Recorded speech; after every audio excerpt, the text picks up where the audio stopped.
A paz do Senhor Jesus, meus irmãos, minhas irmãs. Estamos dando início aqui nessa lição do terceiro trimestre de 2026, adulto, cujo título desse trimestre é A Igreja dos Gentios, da chamada missionária, a consolidação do Evangelho entre os povos. Irmãos, antes de entrar aqui na lição, quero pedir para vocês, se possível, se inscrevam no canal Semeando a Palavra de Deus. Quero deixar para vocês que na descrição aqui da lição vai ter um link onde vai te levar ao Telegram e onde você vai conseguir acessar em PDF essa apostila do professor, mais o livro de apoio e mais a lição aqui ao qual eu vou dar, tá bom? Você vai conseguir imprimir tudo isso e baixar diretamente no seu celular, através do link do Telegram, tá bom? Curta, comente, compartilha e siga a nossa página, irá nos ajudar muito. Vamos lá, irmão. Primeira lição. Minha lição é uma lição prática, direta, tá bom? A primeira lição número 1, o chamado para os gentios. O texto áureo é: E servindo eles ao Senhor, e jejuando, disse o Espírito Santo: Aparta-me a Barnabé e a Saulo para a obra a que os tenho chamado. Verdade prática: quando a igreja ouve o Espírito, o Evangelho avança e vidas são alcançadas para a glória de Deus. O texto da leitura bíblica em classe é Atos 13, versículo 1 ao 12. Aqui está a minha apostila do professor, então tem umas introduções a mais, conteúdos a mais. Aqui na introdução. A partir da introdução aqui, irmãos, até toda a lição aqui, os 3 tópicos da lição, com seus subtópicos e a conclusão, eu já vou aplicando a minha lição para vocês, tá bom? Onde vocês vão encontrar no Telegram e podem imprimir ela. Então vamos lá. Na introdução, irmãos, o livro de Atos, irmãos, ele narra a transição mais extraordinária da história. O Evangelho deixando as fronteiras de Jerusalém e ganhando o mundo.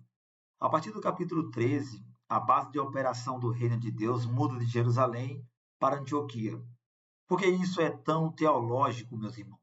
Jerusalém, irmãos, representava a tradição, mas estava se fechando.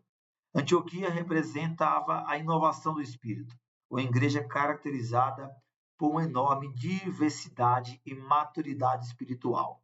A missão gentílica, o mistério de que os não-judeus também seriam herdeiros de Deus, conforme revelado em Efésios 3,6, que diz assim, a saber, que os gentios são co-herdeiros e de um mesmo corpo e participantes da promessa em Cristo pelo Evangelho.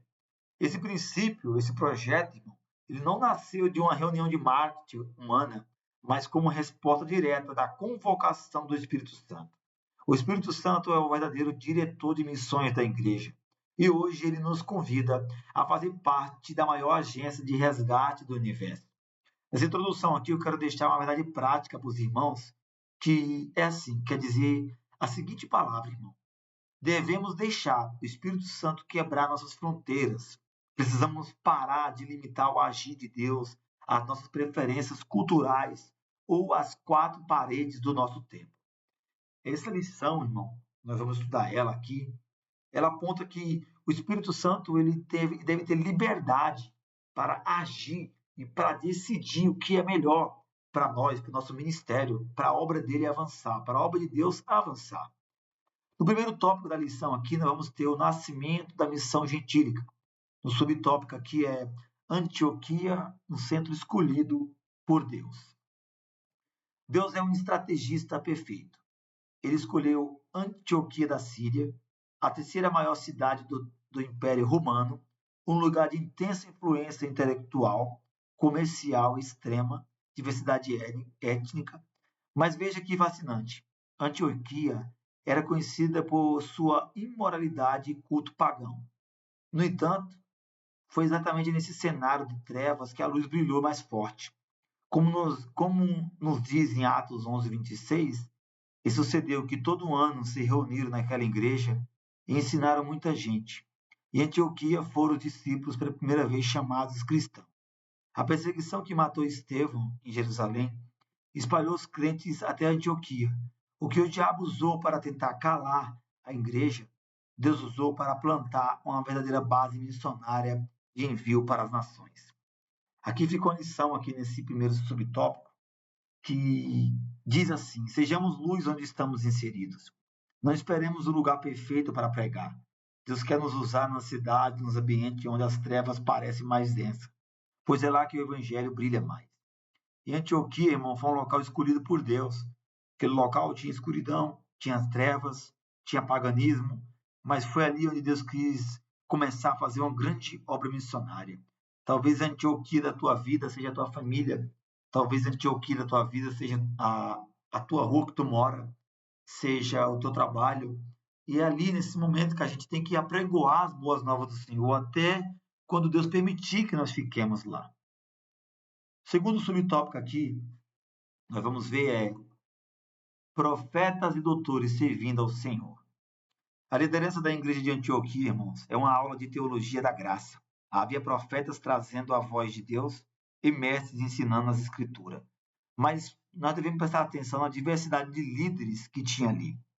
De acordo com Atos 13:1, tinha Simeão, chamado Níger, negro possivelmente africano, Lúcio de Cirene e Manaí, e foi criado no palácio de Herodes, o tetrarca. Pense nisso.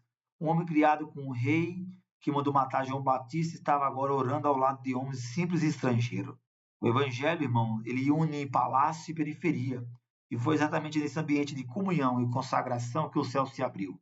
Conforme Atos 13:2 diz: e servindo eles ao Senhor e jejuando, disse o Espírito Santo: aparte-me a Barnabé e a Saulo para a obra que eu tenho chamado. O jejum, irmãos, não é uma greve de fome para forçar Deus a nos abençoar, mas é sintonizar a nossa frequência espiritual para ouvir a voz do céu. Nós devemos, irmãos, e devemos entender que aprofundemos a nossa intimidade com Deus e abracemos os irmãos diferentes de nós. Nós devemos dedicar mais tempo ao jejum e à oração sincera, pois é no silêncio da comunhão que quebramos preconceitos e o Espírito Santo nos revela seus propósitos. Então, irmão, nós vemos que aqui tem uma grande diversidade de pessoas na obra de Deus, né? Deus chama pessoas de raças, de outras cidades, de outros costumes, para a sua obra. E cada um é usado para um propósito ao qual Deus chamou. Terceiro subtópico aqui, a separação de Paulo e Barnabé. O Espírito Santo deu uma ordem clara, aparte Barnabé e Saulo. A palavra grega usada para apartar aqui é a mesma raiz da palavra fariseu. Paulo antes era um fariseu separado para a lei. Paulo era. Agora o Espírito separa para a graça.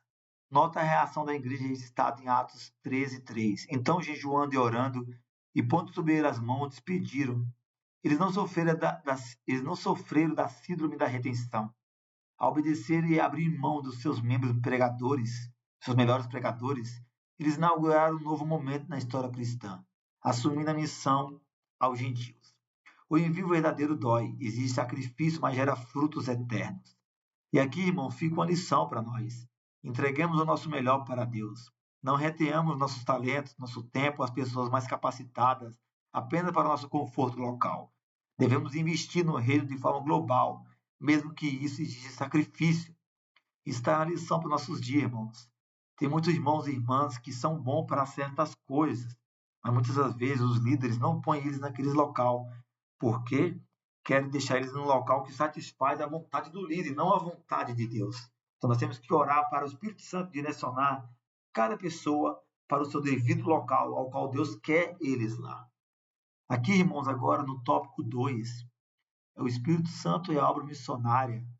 O primeiro subtópico é o Espírito que conduz a missão. Teologicamente chamamos isso de Mission Day, a missão de Deus. A missão não é da igreja, a missão é de Deus. Ele convida a igreja para participar. Por isso o livro de Atos, irmãos, ele poderia muito bem se chamar o Atos do Espírito Santo. É o Espírito que inspira, dirige as rotas, separa homens e envia os missionários. Lembre-se de que antes do Pentecoste, até os apóstolos estavam paralisados pelo medo. Mas a promessa de Jesus em Atos 1:8 mudou tudo. Mas recebereis a virtude do Espírito Santo, que há de vir sobre vós, e serei minha testemunha, tanto em Jerusalém como em toda a Judéia e Samaria, até os confins da terra. Evangelismo, irmão, sem o Espírito Santo, é apenas marketing religioso. É o Espírito Santo que convence o mundo do pecado. E aqui fica uma verdade prática para nós. Devemos depender inteiramente do Espírito Santo.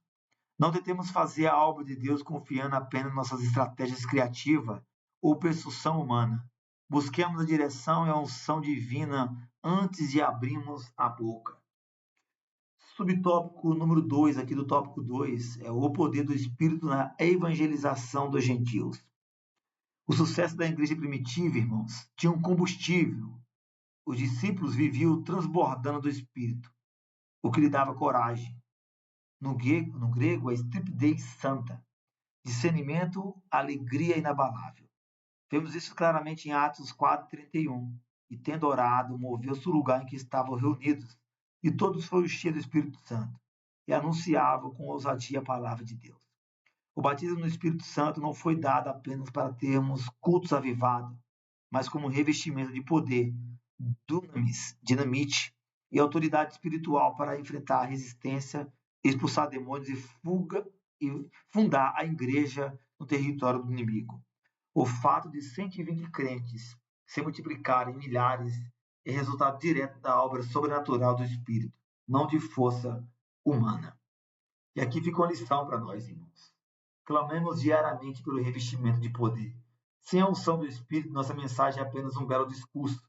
Busquemos uma vida cheia do Espírito para termos a ousadia de enfrentar resistências desse mundo.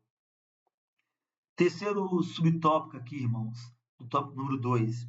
Evidências da ação missionária do Espírito. Está em Atos 13:14. As viagens de Paulo são provas de que Deus assina a obra que ele mesmo encomenda. O confronto em Pafos é poético e poderoso. Elimás, o falso profeta, tenta impedir a pregação, irmão. Mas Paulo, cheio do Espírito, repreende as trevas, conforme em Atos 13:11, que diz: Eis aí, pois agora contra ti a mão do Senhor, e ficarás cego, sem ver o sol por algum tempo. No mesmo instante, a escuridão e as trevas caíram sobre ele. Devemos prestar muita atenção nisso, irmão. O mesmo Paulo que ficou cego na estrada de Damasco para passar a enxergar a verdade, agora cega um falso profeta para impedir que ele espalhe a mentira. O resultado está em Atos 13:2. Então o procônsul, vendo o que havia acontecido, creu, maravilhado da doutrina do Senhor. Isso prova, meus irmãos, que a palavra de Deus tem poder para perfurar a armadura da elite intelectual e política. E aqui fica a grande verdade para nós. Nós devemos confiar que a luz sempre vence as trevas. Não recuemos diante de bruxaria, falsas ideologias ou posições espirituais. O mesmo Espírito que neutralizou o falso profeta opera com autoridade através das nossas vidas. Porque, irmãos, maior é aquele que está conosco do que aquele que está no mundo. Entrando aqui, irmãos, agora no tópico 3, que é o último tópico, a igreja como agência missionária, nós vamos ter o primeiro subtópico, a igreja que ouve a voz de Deus. Antioquia, irmão, é um protótipo da igreja ideal. Ela ora, jejuma, cresce na comunhão e age por obediência imediata. Para eles, fazer missões não era um departamento optativo, era a própria identidade do corpo de Cristo. Uma igreja, irmãos, que não evangeliza, se fossiliza. Deus fala com clareza a uma comunidade que abandona as distrações terrenas e se coloca diante dele com reverência e compromisso inegociável com as almas perdidas. Uma igreja, irmão, que não evangeliza, ela está perdida em si mesma. Ela precisa ser evangelizada novamente. E aqui fica a grande lição para nós. Façamos da missão a nossa identidade. Que a evangelização não seja apenas um programa trimestral da nossa congregação, mas o sangue que pulsa nas nossas veias, o estilo de vida que adotamos todos os dias. Aqui agora no subtópico 2, uma igreja que envia e sustenta missionários. Esse aqui é um ponto muito forte. Ao impor as mãos sobre Paulo e Barnabé, irmãos, a igreja mostrou uma verdade absoluta. Na guerra espiritual, você está na linha de frente ou você está na retaguarda enviando munição. Uma verdadeira igreja consagra seus melhores líderes ao propósito de Deus. No grego bíblico, A ideia de enviar missionários frequentemente carrega o sentido de suprir para a viagem, sustentar financeiramente, interceder de madrugada e oferecer suporte emocional é a parte inseparável da vocação da igreja, meus amados irmãos. Quem segura a corda para o missionário descer no poço tem a mesma recompensa de quem desceu. E aqui fica um ponto para nós. Nós devemos abraçar a nossa responsabilidade integral. Se hoje não estamos com os pés em outra nação, que sejamos a base fiel e generosa que oferta na obra incansavelmente e sustenta com amor aqueles que estão no campo de batalha. Aqui é um ponto, irmãos, que eu vejo, já presenciei, que muitas das vezes missionários são enviados e a igreja muitas vezes tem muitos recursos, mas esses recursos não são enviados para os missionários. Esses recursos são gastados muitas vezes dentro de próprias congregações para embelezar crente, para pagar festividades, para trazer pregadores, pagar 4, 5 mil para um pregador desse, mas não envia R$ 1.000 para um coitado do missionário que está no campo missionário. Isso é muito errado. Isso é antibíblico. Não podemos, irmão, pagar 5, 8 mil para um pregador que vive de noite, pregando um monte de igreja por aí, nunca botou um pé no campo missionário, e nós não mandamos absolutamente nada para missionários em campo, mas só ajudamos com migalha.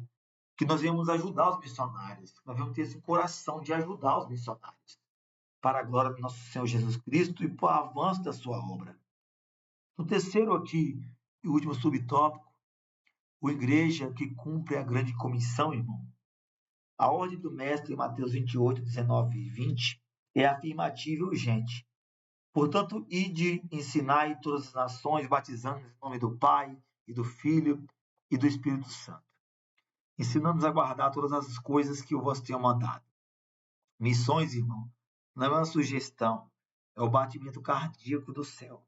Ainda hoje existem povos não alcançados caminhando para a eternidade sem conhecerem a cruz. O apóstolo Paulo ecoa a provocação irrefutável de Romanos 10, 14 e 15. Como, pois, invocarão aquele em quem não creram? E como crerão naquele de quem não ouviram? E como ouvirão se não há quem pregue? E como pregarão se não forem enviados? A volta de Cristo está diretamente ligada à pregação do Evangelho em todo o mundo. O Espírito Santo continua chamando. A pergunta é: a nossa igreja está pronta para pagar o preço? E aqui fica uma lição prática para nós. Respondamos: eis-me aqui. Atendamos ao chamado da grande comissão hoje. Seja o chamado para atravessarmos um oceano como missionários transculturais, seja para atravessarmos a rua e falarmos de Jesus para os nossos vizinhos. Então, irmão, nós temos que levantarmos e fazer aquilo que Deus nos chamou para fazer. Muitas vezes nós achamos que missão é só ir para um outro estado, é fazendo cruzada, algo grande desse tipo. Não é não, irmão. Missão, você faz a missão no seu trabalho, você faz a missão na rua de casa, você faz a missão dentro da sua família. Você fazer missão é falar de Cristo para aqueles que não conhecem a Cristo. Fazer missão é abrir a boca e pregar o evangelho para todos aqueles que nos cercam e que nos rodeiam, irmão. Para concluir essa lição, chegamos ao fim desta aula, irmãos, e entendemos que a maior revolução da história que trouxe o evangelho até nós hoje começou com ingredientes simples: crentes orando, jejuando e tendo ouvidos sensíveis ao Espírito Santo. A história de Antioquia prova que é o próprio Deus quem chama, separa e envia os obreiros. Mas é dever inescapável da igreja ser a base que responde, intercede e sustenta financeiramente essa obra. A palavra tem poder para regenerar qualquer pecador, não importa quão mergulhado nas trevas ele esteja. A mesma voz do Espírito que chamou Paulo e Barnabé continua ecoando. Ele ainda procura corações dispostos. E aqui fica a última lição prática para nós, irmãos. Assumamos hoje o nosso posto nessa missão. Não podemos ser apenas consumidores de bênçãos dentro de 4 paredes. Somos a igreja do século XXI. Apresentemos ao Senhor de forma viva e ativa, disposta a ouvir, obedecer e resgatar os perdidos, enquanto ainda temos o fôlego de vida. Que essa lição, irmãos, possa ter trazido para você luz e clareza, e principalmente despertar em nós a vontade e o desejo de pregarmos e de evangelizarmos. Eu, Clebson aqui, irmão, evangelizo em rua, evangelizo em praça, Porque falar de missão, irmão, e não fazer missão é hipocrisia. Pregar sobre missão e nunca falar sobre missão na rua, em praças, no seu trabalho, isso é muito chato. É como alguém querer dar aula de algo para alguém e na prática não fazer nada. Não podemos ser desse jeito, irmão. Se você vai falar sobre missão, faça missão, pregue o evangelho, anuncie a Cristo, leve aos ouvidos das pessoas Cristo, leve Jesus Cristo para essas almas, para essas vidas, e o Espírito Santo levará a Cristo para o coração. A missão de falar foi dada a nós, irmão. A missão de pregar foi dada a nós. Que Deus abençoe a você, que essa aula seja de grande bênção para a sua vida, para os seus alunos. Novamente eu digo para vocês, entre no grupo do Telegram, na descrição da lição que eu vou deixar. Lá vai estar o grupo. Dentro do grupo do Telegram você vai encontrar essa revista do professor, você vai encontrar o livro de apoio e vai encontrar essa lição aqui que eu elaborei, juntamente com a aplicação no final de cada tópico e da introdução. Amém? Que Deus abençoe vocês grandemente no nome de Jesus.